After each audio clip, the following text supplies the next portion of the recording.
The moment I stepped into the grand ballroom, the air thick with the scent of roses and expensive champagne, I felt his eyes on me. Dark, piercing, the kind that could strip away every layer of pretense. "I didn't think you'd have the nerve to show up here, Emily," he murmured suddenly at my side. His voice was smooth, laced with amusement, but there was an undercurrent of something more dangerous. I turned my gaze toward him, refusing to let my mask slip. Why wouldn't I? This is my engagement party after all. His lips curled into a smirk, one hand slipping into the pocket of his tailored suit. "Oh, is it? I thought this was just another move in your elaborate game of revenge." I tensed, gripping the crystal glass in my hand tighter. Of course he saw through me. He always had. Adrian Sinclair, the man I once loved, the man who had shattered me into pieces 2 years ago, was standing before me again. And now he thought he had me figured out. Revenge? I echoed, feigning innocence. "That's an awfully dramatic assumption, Adrian." He took a step closer, his breath warm against my skin. "You think I don't know?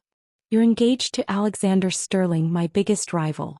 The same man who was conveniently there to pick up the pieces after I left. And now, after 2 years of silence, you're back, flaunting your new life, your new love.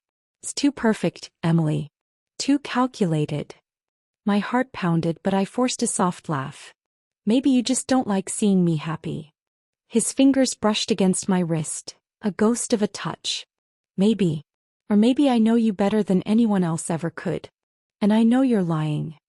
I swallowed hard, forcing myself to maintain eye contact. "Then what's your theory, Adrian? That I orchestrated all of this just to get back at you?" His smirk faded, replaced by something deeper, more intense. "I think you're still in love with me." For a second the world stopped. The music, the laughter, the clinking of glasses, everything faded into the background. I could still hear the way my heart broke 2 years ago when he walked away. The sound of my own cries in the silence of the night. The rage that had consumed me as I rebuilt myself into the woman I was now. I took a step back, my voice steady. "You're wrong." Adrian's jaw tightened, his eyes darkening. "Then prove it. Walk away from this game before it destroys you." I smiled, but it didn't reach my eyes. "I think you're just afraid that I might win." Before he could respond, Alexander appeared at my side, his arm possessively wrapping around my waist. "Is there a problem here?" he asked, his voice polite but firm. Adrian's eyes flickered between us, his expression unreadable. "Not at all. Just a conversation between old friends." "Good," Alexander said smoothly. "Because I wouldn't want anything ruining Emily's special night." Adrian held my gaze for a moment longer, and in his eyes, I saw something that sent a shiver down my spine, something that made me wonder if I had underestimated the man I once loved. "Enjoy the party, Emily," he said before turning away and disappearing into the crowd. I let out a breath I hadn't realized I was holding. Alexander pressed a kiss to my temple, whispering, "Are you all right?" I nodded, plastering on a smile. "Of course." But deep down I knew this was only the beginning. Because Adrian Sinclair was never the type to walk away without a fight, and neither was I. 2 years ago Adrian and I were inseparable. We built dreams together, whispered secrets in the dead of night, and promised each other forever. Until the day he betrayed me. I had uncovered the truth in the most painful way. A deal. One that made him the powerful man he was today. Adrian had chosen power over love, selling out my father's company to a ruthless competitor, leaving my family in ruins. My father, broken and ashamed, had suffered a heart attack and passed away shortly after. I had lost everything, my family, my home, and the man I thought I could trust. And Adrian? He had walked away without a backward glance, leaving me to pick up the shattered pieces of my life. But I wasn't that broken girl anymore. I had spent the last 2 years planning this moment. I aligned myself with Alexander Sterling, Adrian's greatest rival, knowing that it would get under his skin. I built a facade of love and devotion, ensuring that Adrian would witness every moment of my supposed happiness with his enemy. And now, standing here in the middle of this grand celebration, I knew my plan was working. But what I didn't account for was the way Adrian's gaze still made my heart race. The way his words still had the power to shake me. I wanted revenge. I wanted him to suffer the way I had. But as I stared at him, a part of me wondered, had I really moved on, or was I still the girl who once loved him? The final confrontation came a week later. I found Adrian waiting outside my penthouse, his eyes stormy with unspoken words.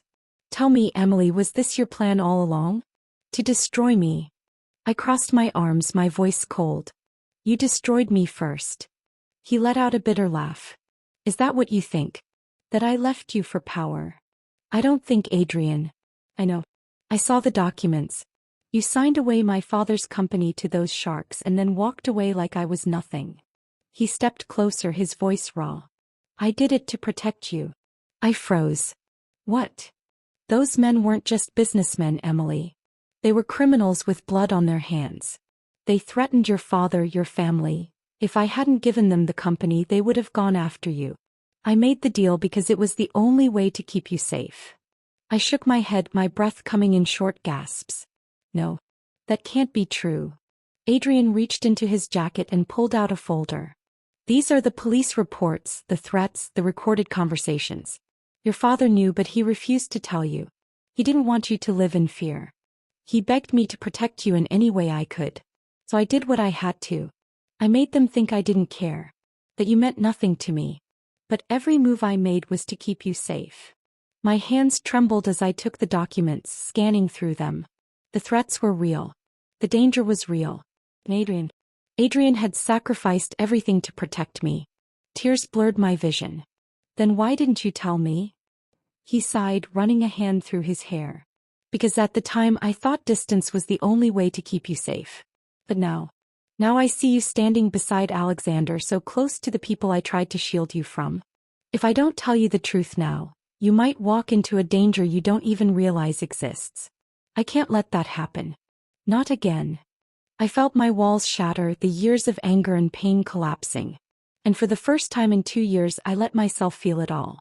Adrian reached for me hesitantly. "I never stopped loving you, Emily. I never will."